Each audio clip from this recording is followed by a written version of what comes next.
To you all. मैं उम्मीद करता हूँ कि आप सभी अच्छे होंगे। आज हम बात करेंगे ई पाठशाला के बारे में। ई पाठशाला एक ऐसा प्लेटफ़ॉर्म है, जिसके बारे में आज हम बात करेंगे। तो बिल्कुल देरी नहीं करते हुए हम स्टार्ट करते हैं अपना ई पाठशाला। ई पाठशाला सबसे पहले मैं आपको गूगल पे लेके चल रहा हूँ, ठीक है? गूगल की साइट है ये। तो गूगल पे हम टाइप करेंगे ई पाठशाला, ठीक है? क्या टाइप करा मैंने? ई पाठशाला। सिंपली हमने ई पाठशाला टाइप कर दिया, ठीक है? इसमें एच रह गया, 1 सेकंड। ई पाठशाला टाइप कर दिया और उसको एंटर कर दिया। हमने जब इसको एंटर किया तो सबसे फर्स्ट वेबसाइट हमारे को शो हो रही है ई पाठशाला के नाम से, लर्निंग ऑन द गो। सबसे पहले हम इस पे क्लिक करेंगे। जैसे ही हमने इस पे क्लिक किया तो हमारे पास कुछ इस तरीके का इंटरफेस सामने आएगा, ठीक है? तो ये है हमारी ई पाठशाला की वेबसाइट। सबसे पहले हम समझते हैं कि हमारा ई पाठशाला होता क्या है? ई पाठशाला एक ऐसा ऐप है, ठीक है? ऐसा प्लेटफ़ॉर्म है, जिसके अंदर जो हमारा एनसीईआरटी है, आप सभी को पता होगा, national council of education research and training, ठीक है? एनसीईआरटी की जितनी भी सारी बुक्स होती हैं, तो वही एनसीईआरटी पब्लिशर, उसी ने एक प्लेटफ़ॉर्म को बनाया है, जिसका नाम है ई पाठशाला, जहाँ पर सारी e books, text, audios, supplementary materials सब कुछ अवेलेबल है। जितनी भी रिक्वायरमेंट्स आपकी होती हैं, सारी चीज़ें हमारे को अवेलेबल हैं।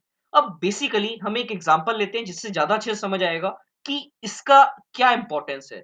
सपोज़ मैं सीए फाउंडेशन का स्टूडेंट हूँ। अब मुझे कोई टॉपिक पढ़ना है, जैसे अकाउंट्स का कोई टॉपिक पढ़ना है, ठीक है?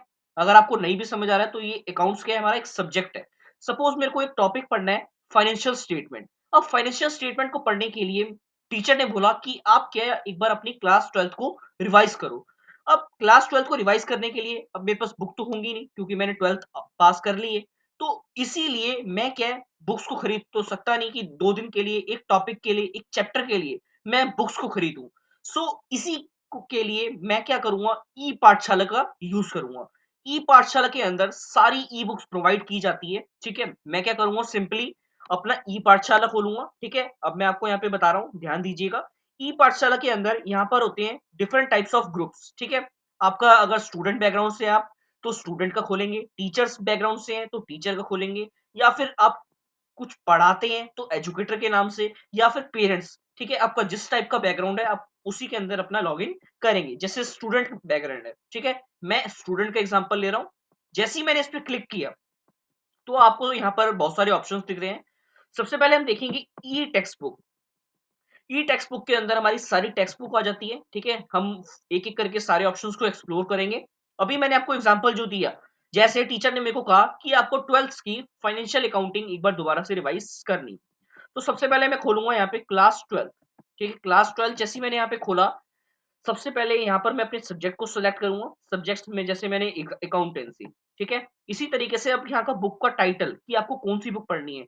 जैसे मैंने अकाउंटेंसी फर्स्ट को सिलेक्ट किया और किस पे क्लिक किया? गो पे क्लिक किया। जैसे ही मैंने गो पे क्लिक किया, तो यहाँ पर आप सभी के सामने हमारी बुक ओपन हो गई है, ठीक है? ये है हमारी बुक। इस बुक के अंदर आप सभी देखें कि यहाँ पर 5 चैप्टर शो कर रहा है, ठीक है? 5 चैप्टर को शो कर रहा है। जब जैसे ही हम राइट पे क्लिक करेंगे, शो पे, तो इस तरीके से हमारा कुछ बुक का इंटरफ़ेस ओपन हो जाएगा। इससे हम आगे बढ़ा सकते हैं, ठीक है? इसी तरीके से हमारे को व्यू होगा। तो ये बहुत ही ईज़ी मेथड है, ठीक है? ऑनलाइन ही हमारे को सारी बुक अवेलेबल हो जाएगी। हमारे को एक टॉपिक के लिए स्पेशली बुक को परचेज़ नहीं करना पड़ेगा। ई पाठशाला एक बड़ा ही अच्छा प्लेटफ़ॉर्म है। यहाँ पर आपको नोट्स, क्वेश्चन बैंक सभी चीज़ें अवेलेबल होंगी। अभी एक-एक करके मैं आपको सभी दिखाऊँगा। तो सबसे पहले हमने देखा कि हमारे को बुक किस तरीके से ओपन करनी है, हमारी ई बुक, ठीक है? अब अगर आपको कोई बुक डाउनलोड करनी है, सपोज़ हमारे को चैप्टर फर्स्ट है। चैप्टर फर्स्ट मैंने खोला, ठीक है? अभी खुल रहा है, 1 सेकंड। अब ये हमारा चैप्टर फर्स्ट ओपन हो गया। सपोज़ मेरे को इसको डाउनलोड करना है, तो सिंपली मेरे को इसको डाउनलोड पे ऑप्शन पे क्लिक करना है। जैसे ही मैंने डाउनलोड के ऑप्शन पे क्लिक किया, हमारे पास एक इंटरफ़ेस खुल रहा है, ठीक है? 1 सेकंड। ये हमारा खुल गया इंटरफ़ेस, ठीक है? अब मैं सिंपली यहाँ पर डाउनलोड के ऑप्शन पे क्लिक करूँगा। जैसे ही मैंने डाउनलोड के ऑप्शन पे क्लिक किया, आप अभी देखेंगे कि हमारा नीचे डाउनलोड होना स्टार्ट हो गया है, ठीक है? ये परमिशन माँग रहा है कि आपको कहाँ पर सेव करना है, मैंने इसको कर दिया सेव पे क्लिक। जैसे ही मैंने सेव पे क्लिक किया, आपको नीचे यहाँ पे दिख रहा होगा कि हमारा डाउनलोड हो चुका है।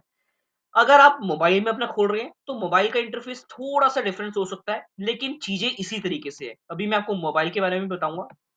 तो मैंने जैसे इस पे क्लिक किया तो ये मेरी पीडीएफ खुल गई, चैप्टर फर्स्ट मेरा खुल गया। ठीक है, इसके अंदर हम पूरा नीचे तक करके देख सकते हैं। ठीक है, किस तरीके से हमारी ये सारी बुक्सें चलती है। तो ये हमारी बुक खुल गई। ठीक है, ई पाठशाला के अंदर हमने देख लिया। अगर हमारे को चैप्टर 2 डाउनलोड करना है तो इसी तरीके से हम चैप्टर 2 डाउनलोड कर सकते हैं, मैंने आपको अभी बताया। अगर हमारे को पूरी बुक डाउनलोड करनी है तो हम किस पे क्लिक करेंगे, download complete book as PDF. समझ आ गया?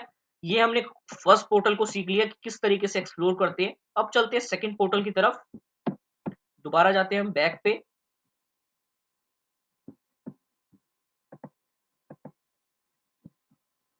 अब हम बात करते हैं सेकंड, इसके अंदर क्या आता है, सप्लीमेंट्री बुक्स। जितनी भी आपकी सप्लीमेंट्री बुक्स होती है, कुछ एक्स्ट्रा बुक अगर आपको चाहिए तो इस ऑप्शन के अंदर आपको सप्लीमेंट्री बुक्स मिल जाएगी। ओपन करके देखते हैं इसको। सेम हमने क्लास को सिलेक्ट करना है। सबसे पहले अपनी क्लास को सिलेक्ट कर लिया, जैसे बरखा सीरीज हिंदी में हमारे को चाहिए।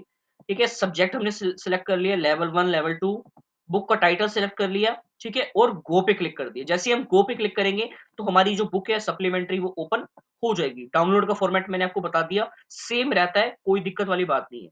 अब बात करते हैं नेक्स्ट ऑप्शन की। तो ये आता है हमारा इवेंट्स का ऑप्शन। इवेंट्स के ऑप्शन के अंदर जैसे आपकी कोई एग्जीबिशंस होती है, कोई कॉन्टेस्ट होता है, फेस्टिवल होती है, तो वो सारे यहाँ पर अपडेट आपको मिल जाते हैं। ठीक है, अगर आपको उसमें पार्टिसिपेट करना है तो इन वेबसाइट्स पे आप क्लिक कर सकते हैं और डायरेक्टली वहां पर पार्टिसिपेट कर सकते हैं। ठीक है, थर्ड ऑप्शन हो गया। अब बात करते हैं ई रिसोर्सेज के बारे में, जहां पर आपको सारी ऑडियो वीडियो मिल जाती है। ठीक है, इसके बारे में देख लेते हैं एक बार। ये आ गया आपका सर्च का ऑप्शन। जैसे मैंने टाइप पे क्लिक किया, जैसे मेरे को ऑडियो चाहिए। ठीक है, ऑडियो लैंग्वेज कौन सी, मेरी हिंदी। लेवल सिलेक्ट कर लिया, जैसे मेरे को मेरा लेवल है upper primary secondary senior secondary. ठीक है, मैंने इस पे क्लिक किया, जैसे सर्च पे क्लिक किया तो यहाँ पर आप देखेंगे कि हमारी ये वीडियोस खुल गई। ठीक है, अभी मैंने आपको किस यहाँ पे क्लिक किया, अभी मैंने वीडियो पे क्लिक किया था, तो इस पे क्लिक करके देख लेते हैं। एक सेकेंड, जैसे ही मैं यहाँ पे क्लिक करूंगा तो हमारी वीडियोस ये ओपन हो जाएगी। ठीक है, ये हो गई हमारी वीडियो ओपन। इसी तरीके से अगर हमारे को ऑडियो चाहिए तो ऑडियो भी हमारे को आराम से मिल जाएगी यहाँ पे। तो इस ऑप्शन को भी हमने एक्सप्लोर कर लिया। ठीक है, अब नेक्स्ट ऑप्शन पे मूव ऑन करते हैं। ये कुछ आती है इसकी गाइडलाइंस। ठीक है, एक सेकेंड, यहाँ पर आ जाती है कुछ गाइडलाइंस। नेक्स्ट आ जाता है हमारा ई कॉमिक बुक ऑन एक्सेसिबिलिटी। तो ये ऑप्शंस इतने काम के नहीं है, गाइडलाइंस आप एक बार पढ़ लीजिएगा क्या हो जाती है। तो ये था हमारा कुछ ई पाठशाला का प्लेटफॉर्म। ठीक है, किस तरीके से हमारी वेबसाइट होती है। ये क्या है, अगर आप पीसी पे लॉगिन कर रहे हैं अपने लैपटॉप पे। ठीक है, मैं आपको यहाँ पे लैपटॉप पे शो कर रहा हूँ। अगर आप लैपटॉप पे शो कर रहे हैं तो सिंपली आपको अपना गूगल खोलना है। ठीक है, एक बार दोबारा से बता देता हूँ। यहाँ पर आपको ई पाठशाला टाइप करना है। इसको एंटर किया तो फर्स्ट जो वेबसाइट आएगी उसी को ओपन करना है। वही आपकी ई पाठशाला की वेबसाइट है। ठीक है, ये आपकी वेबसाइट खुल गई। अब इस वेबसाइट के अंदर ई पाठशाला पे जैसे ही आपने स्टूडेंट कोरोना पे क्लिक किया, स्टूडेंट आपका खुल गया। अगर आप फोन में खोलेंगे तो फोन में क्या है आपका, इस तरीके से आपका गूगल प्ले जो होगा, गूगल प्ले पे आप क्या डालेंगे, प्ले स्टोर पे अपने एनसीईआरटी, ठीक है, ई पाठशाला डालेंगे। ई पाठशाला जैसे ही आप डालेंगे तो कुछ इस तरीके का हमारा आइकन होता है, उसको आप अपने डिवाइस में इंस्टॉल कर सकते हैं और इसी तरीके से रन कर सकते हैं। ठीक है, ये था हमारा ई पाठशाला का एक प्लेटफॉर्म, जिसके अंदर हमारी फर्स्ट क्लास से लेके 12th स्टैंडर्ड तक की सारी ई बुक्स प्रोवाइड की जाती है। इसके अंदर आपका ई रिसोर्सेज आते हैं, सप्लीमेंट्री बुक्स आती है, ऑडियो वीडियो, आपको जो देखना है आप वो देख सकते हैं। तो एनसीईआरटी ने ये एक बहुत ही अच्छा प्लेटफॉर्म लॉन्च किया है। तो आई होप कि आप सभी को समझ आ गया होगा कि ई पाठशाला प्लेटफॉर्म को हम किस तरीके से यूज करते हैं, डाउनलोड करते हैं और इसकी किस तरीके से वेबसाइट को यूज हम करते हैं। सो आई होप आज की वीडियो में हमने बहुत कुछ सीखा ई पाठशाला प्लेटफॉर्म के बारे में। सो आई होप कि आज की इस वीडियो में हमने ई पाठशाला प्लेटफॉर्म के बारे में देखा, आप सभी को समझ आ गया होगा। अगर कोई भी दिक्कत आती है इंस्टॉल करने में तो मैं लिंक डिस्क्रिप्शन में प्रोवाइड कर दूंगा, वहां से आप जाकर डाउनलोड कर सकते हैं। So that's all for today, thank you.